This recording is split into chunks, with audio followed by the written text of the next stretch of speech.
Assalamualaikum warahmatullahi wabarakatuh. Berjumpa lagi di kelasku online channel Belajar Tanpa Batas. Kali ini kita akan melanjutkan materi kita. Kita masih ada di pelatihan tentang penyusunan penelitian tindakan kelas. Kita sudah sampai di materi yang keempat, teman-teman.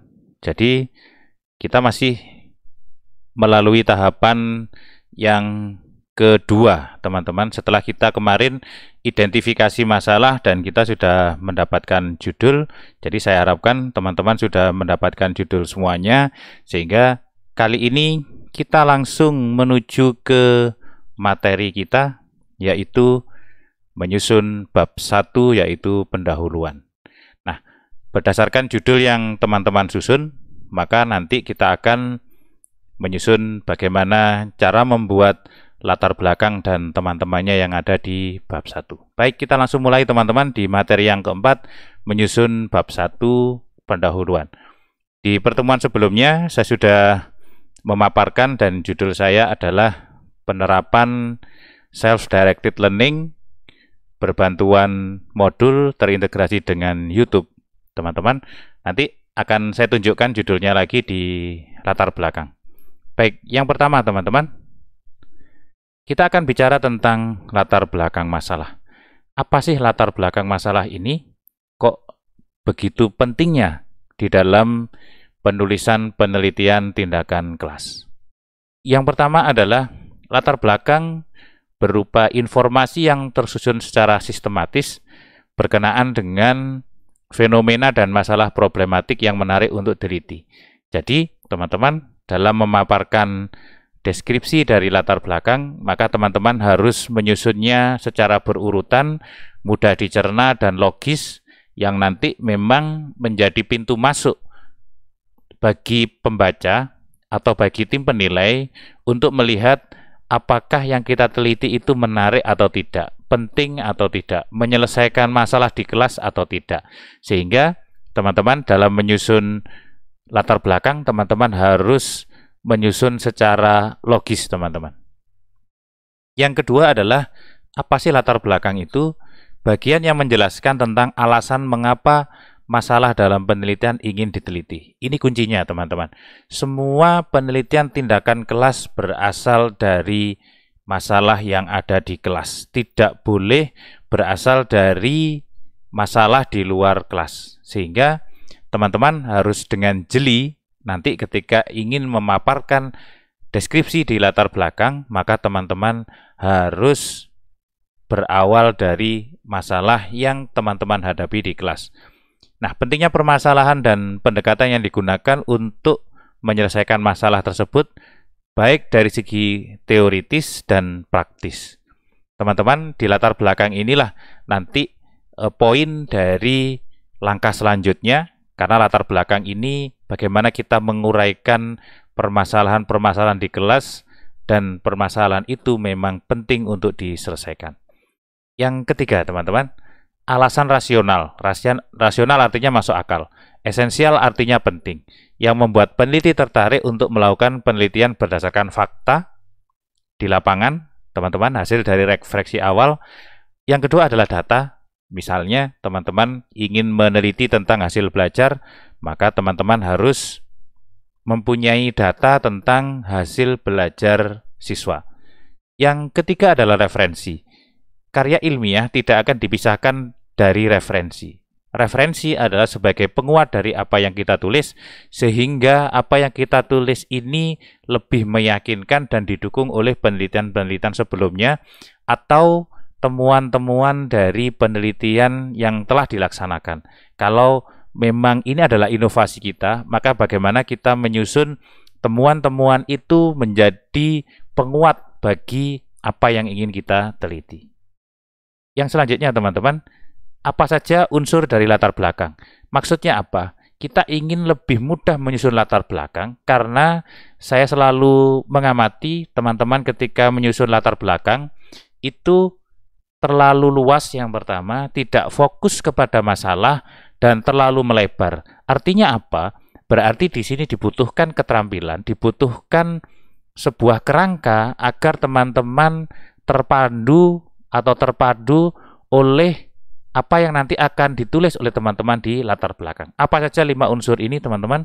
Yang pertama adalah kondisi ideal pembelajaran di dalam kelas yang menjadi harapan guru.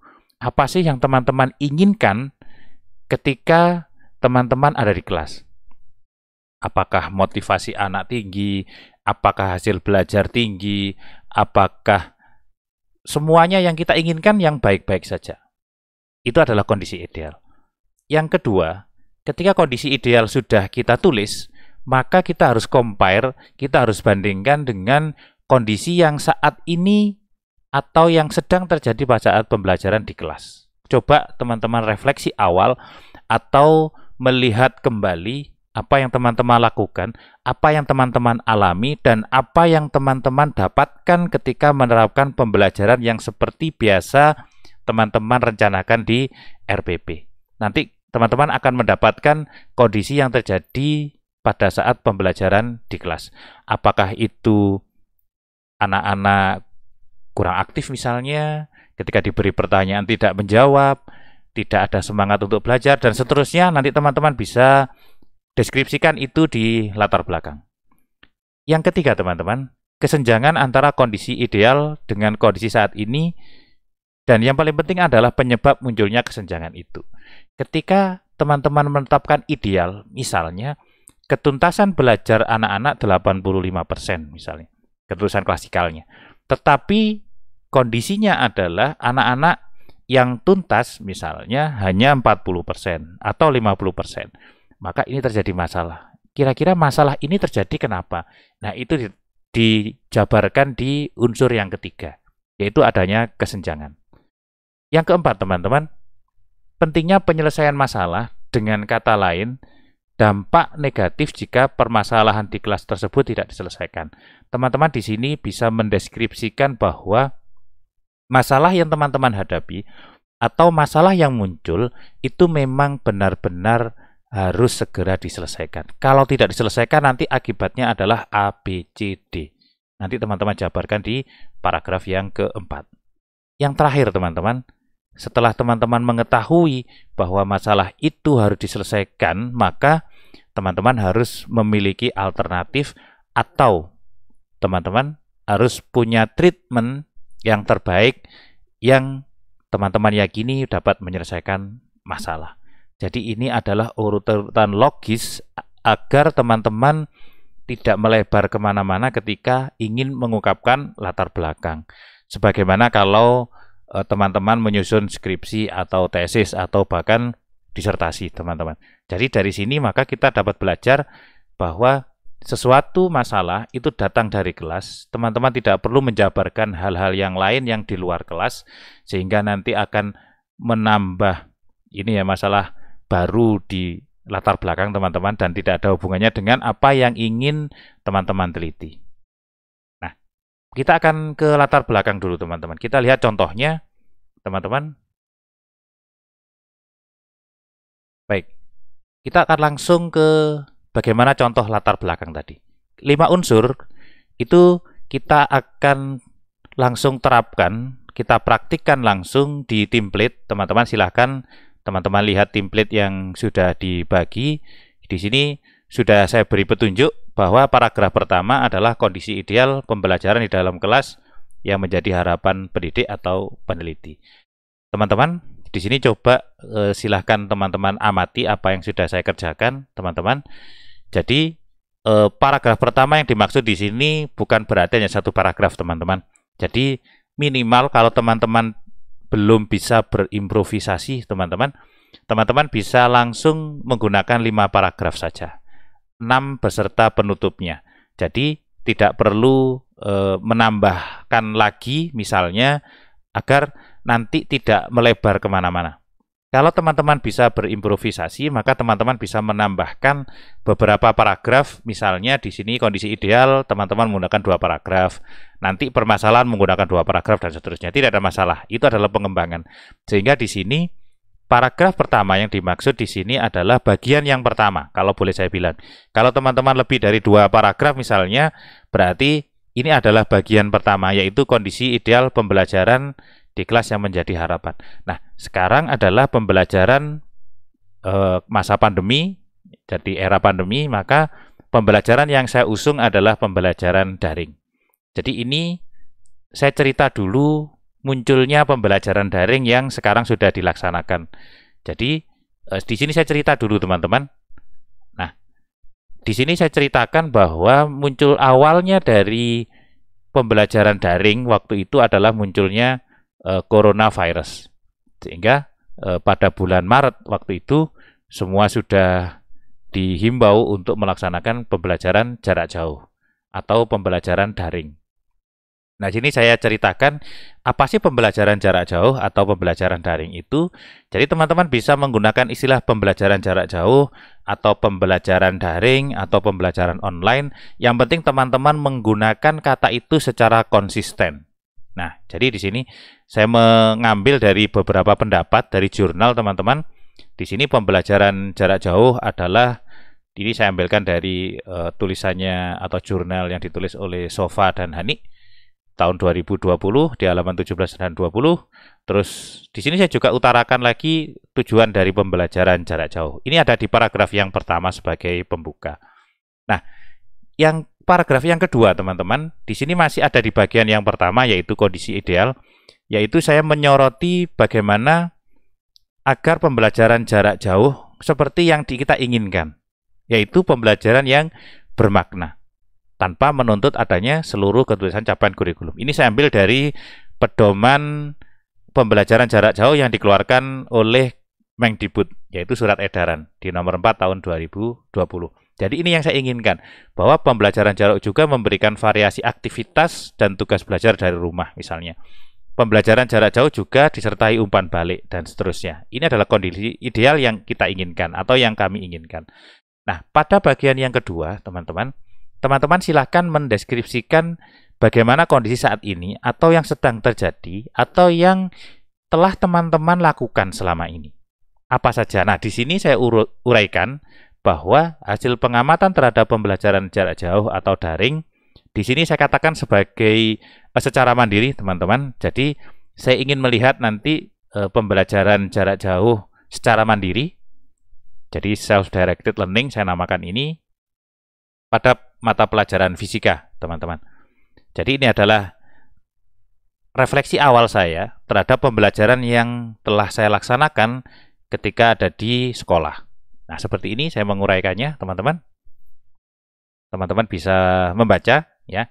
Jadi di sini bagaimana di saya waktu itu pembelajaran daringnya masih belum efektif karena kita hanya mengunggah materi, teman-teman. Materi biasanya saya ambilkan dari materi-materi yang ada di website misalnya, atau yang ada di BSE, teman-teman, buku sekolah elektronik. Nah, itu saya potong terus saya unggah. Kami kebetulan menggunakan Learning Management System Master Web namanya. Jadi kita punya sendiri, kita pakai server lokal yang digunakan untuk berinteraksi dengan peserta didik. Nah, intinya adalah guru atau pendidik mengunggah materi, terus peserta didik mengunduh materi dan mempelajari, kalau itu misalnya berupa materi, kalau berupa tugas ya mengerjakan tugas begitu. Terus peserta didik mengerjakan tugasnya, kemudian mengunggah kembali dan pendidik memberikan timbal baliknya. Nah, di sini kronologis dari pembelajaran yang selama ini saya lakukan. Terus pendidik tidak memberikan penjelasan tentang materi yang diunggah, teman-teman. Jadi, saya tidak memberikan penjelasan tambahan di sekolah pada pembelajaran fisika. Sehingga akibatnya adalah menyebabkan hasil belajar fisika itu rendah. Ya. Nah, sekarang kita lihat bukti rendahnya hasil belajar, kita lihat dari capaian hasil nilai tugas sebelumnya. Di sini saya ambilkan dari materi suhu dan pemuaian. Saya mendapatkan rata-rata hanya 65,5. Selain itu, di sini saya menunjukkan bahwa hanya 29,42% ketuntasan klasikalnya, teman-teman, atau yang tuntas. Jadi yang tuntas hanya 10 peserta didik dari 34 peserta didik. Sehingga ketuntasan klasikalnya sekitar 29,42%. Sehingga masih jauh dari harapan yaitu 85%. Saya ingin 85% dari seluruh siswa dapat mencapai KKM. Nah, di bagian yang ketiga teman-teman, atau di paragraf yang ketiga, yaitu adanya kesenjangan antara kondisi ideal dengan kondisi saat ini beserta penyebab munculnya. Nah, kita lihat sekarang. Rendahnya hasil belajar mandiri secara daring, teman-teman, ini disebabkan oleh materi yang diunggah oleh pendidik atau materi yang diambil dari buku BSE Fisika itu diunggah langsung. Karena BSE itu kan bukan modul, teman-teman, tetapi dia adalah buku teks atau buku pelajaran.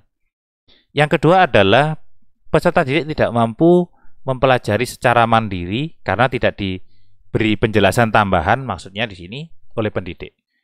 Terus buku sekolah elektronik adalah buku teks yang memang tidak digunakan untuk belajar mandiri. Beda teman-teman dengan modul. Nah, peserta didik juga tidak mencari materi penjelas tambahan dari berbagai sumber, misalnya dari website. Misalnya peserta didik itu menemui masalah, misalnya dia tidak berusaha mencari di website atau di YouTube, sehingga hanya mengandalkan materi yang diunggah dari pendidik saja. Nah, kita akan masuk ke bagian yang keempat, yaitu pentingnya penyelesaian. Kita akan lihat teman-teman. Jadi, kita akan menceritakan di sini bagaimana kondisi ini kalau tidak diselesaikan. Karena fisika itu banyak materi yang menjadi prasyarat bagi materi yang lain atau materi sesudahnya, maka materi sebelumnya harus dikuasai dengan baik. Kalau tidak dikuasai, maka akan berdampak pada materi berikutnya. Apalagi kalau itu misalnya adalah materi prasyarat. Prasyarat itu artinya materi yang harus dikuasai terlebih dahulu sebelum mempelajari materi selanjutnya. Nah, bagaimana alternatifnya, teman-teman? Di sini saya ceritakan salah satu alternatif pemecahannya untuk mengatasi kelemahan dari pembelajaran daring secara mandiri, teman-teman, yaitu dengan menggunakan modul. Kenapa saya memilih modul, teman-teman? Karena modul itu digunakan belajar mandiri. Nah, kalau menggunakan modul, itu nanti siswa atau peserta didik akan lebih terarah daripada menggunakan buku teks dari BSE. Nah, ini saya perkuat dengan hasil penelitian dari modul dari jurnal, teman-teman, yang ditulis oleh beberapa orang di sini. Ini sebagai penguat, teman-teman, dari apa yang saya utarakan. Nah, di sini juga saya deskripsikan bagaimana kelebihan modul, dan ini dia pintu masuknya, teman-teman, yaitu kelemahan modul. Nah, kelemahan modul kenapa saya ceritakan? Karena ini adalah pintu masuk saya untuk menjelaskan bahwa kelemahan modul itu harus diatasi dengan adanya video yang diunggah ke YouTube. Nah, di sini saya ceritakan, jadi untuk mengatasi kelemahan modul, maka digunakan media penjelas materi mata pelajaran fisika menggunakan video. Tidak hanya video saja, tetapi video yang diunggah ke YouTube, teman-teman. Jadi video akan berdampak lebih optimal dalam pembelajaran daring mandiri pada mata pelajaran fisika, yaitu diunggah ke YouTube. Ini yang saya namakan dengan modul yang terintegrasi dengan YouTube. Jadi ini yang saya maksud dengan judul yang saya gunakan, yaitu modul terintegrasi dengan YouTube. Nah, modul yang menggunakan bantuan penjelas berupa video yang diunggah ke YouTube itu dinamakan dengan modul yang terintegrasi dengan YouTube. Jadi logika berpikirnya halus runtut, teman-teman. Nah, di sini saya utarakan juga kelebihan-kelebihan tentang bagaimana YouTube atau digunakannya modul yang terintegrasi dengan YouTube. Di sini juga saya paparkan juga tentang pembelajaran daring yang menciptakan kemandirian belajar atau kita sebut dengan self-directed learning. Kenapa harus menggunakan self-directed learning? Karena di dalam self-directed learning atau kemandirian belajar, maka peserta didik bisa merencanakan pembelajarannya sendiri, menentukan aktivitas pembelajarannya, mengawasi atau memonitoring, serta mengevaluasi hasil belajar sendiri. Sehingga sebelum mempelajari modul, peserta didik harus membuat perencanaan.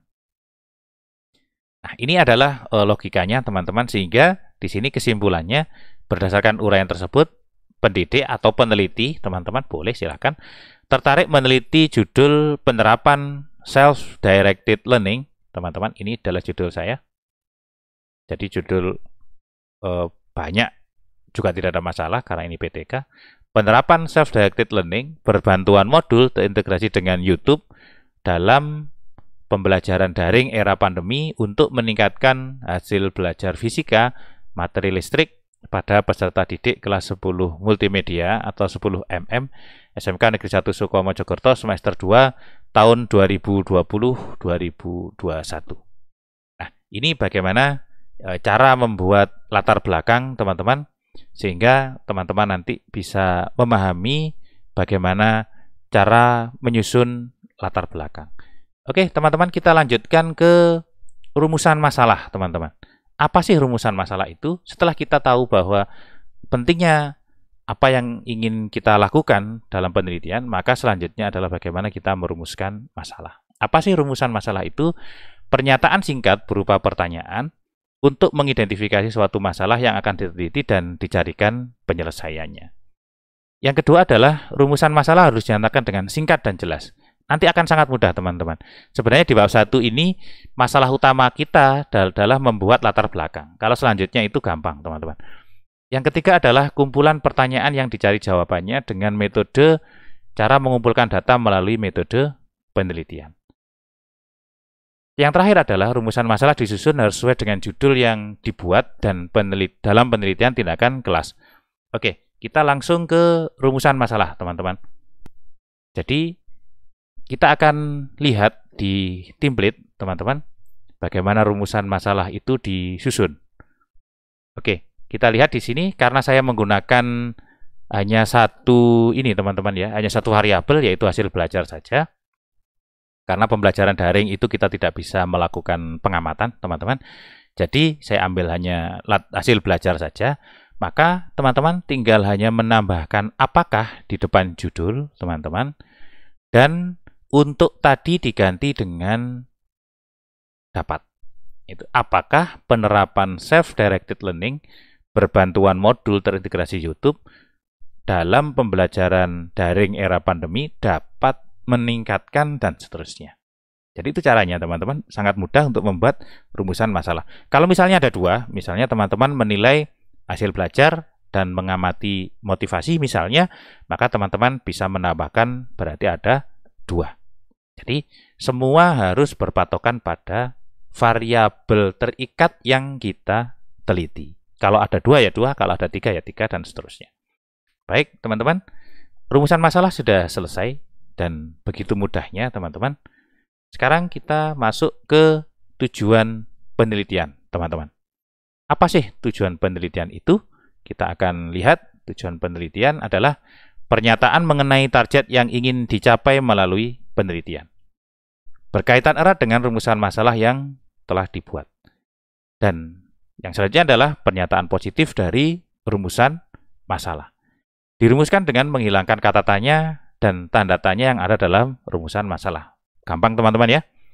Oke, ada dua cara, yaitu melihat kembali rumusan masalah yang kita buat menggunakan kata operasional yang tepat untuk menjawab rumusan masalah. Misalnya, mengidentifikasi, mendeskripsikan, mengukur, menganalisis, atau membandingkan. Jadi teman-teman bisa memilih ini. Kita akan lihat, teman-teman, bagaimana membuat tujuan penelitian, teman-teman. Oke, karena tadi saya satu variabel saja, maka saya menggunakan kata mendeskripsikan, teman-teman. Jadi di sini saya menggunakan kata tujuan penelitian ini adalah mendeskripsikan, teman-teman.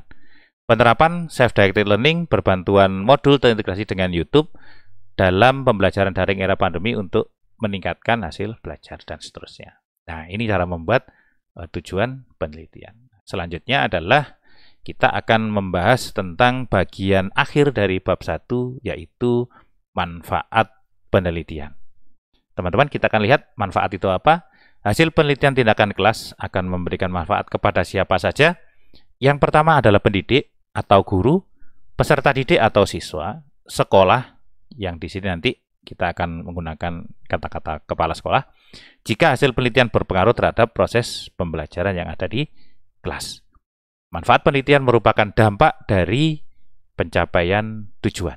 Oke, kita lihat, teman-teman, cara membuat manfaatnya. Kita ke Word-nya lagi. Ya. Di sini, oh ya maaf tadi belum tampil. Kita akan lihat dulu di sini.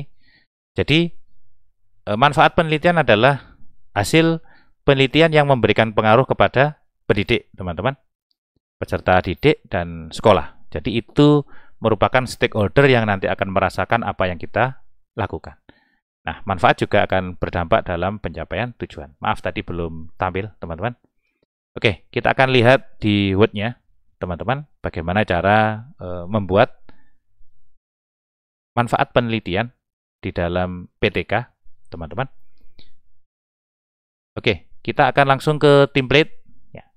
Pendidik sudah saya beri di situ rambu-rambunya, tinggal teman-teman menyesuaikan saja bahwa di sini